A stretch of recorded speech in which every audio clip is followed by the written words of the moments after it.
ચોમાસું આવે એટલે નદી નાળામાં નવા નીરની આવક થાય, પરંતુ જામનગરમાં ઉલટી ગંગા જોવા મળી રહી છે। જામનગરની શાન એવી રંગમતી અને નાગમતી નદીઓમાં હાલ નવા નીર નહીં પરંતુ ઝેરી ફીણના ગોટે ગોટા દ્રશ્યમાન થાય છે, જે દર્શાવી રહ્યા છે કે તે ચોમાસું શરૂ થતાં જ કેમિકલ માફિયાઓ બેફામ બની ગયા છે।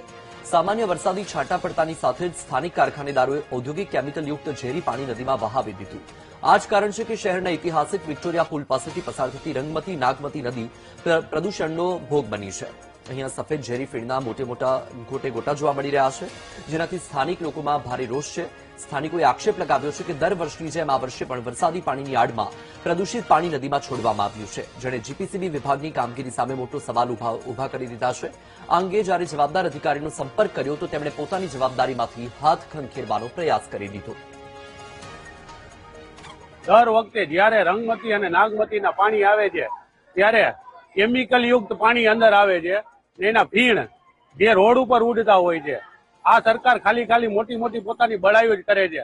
રંગમતી અને નાગમતી નદી જે જામનગરનો એક ગર્વ કહેવાય કે રંગમતી નાગમતી નદી એક સમયની અંદરમાં રાજાશાહીના વખતની અંદરમાં એવી નદીઓ હતી કે તેને જોવા માણસો બહારથી આવતા હતા। અત્યારે તમે નદીને જોવો તો તમને એમ લાગે કે જાણે ગટરના પાણી એની અંદરમાં આયલા જતા હોય। લોકોના સ્વાસ્થ્યમાં મોટામાં મોટા ચેડા થાય છે અને બીમારી ફેલાય એવી શક્યતા છે। તો આ પાણીને તમે શુદ્ધ કરો। આ પાણી કેમિકલ જે આવે છે એ પાણી ન આવવા દો। ગુજરાત પ્રદૂષણ નિયંત્રણ બોર્ડ દ્વારા આ અગાઉ પણ આ સ્થળેથી વખતો વખત જ્યારે પણ આ પ્રકારની સમસ્યા જોવા મળે છે ત્યારે તે સ્થળેથી પાણીના નમૂના લીધેલા છે અને તે પાણીના નમૂનાઓ નું જે તે પૃથ્થકરણ કરવામાં આવે છે।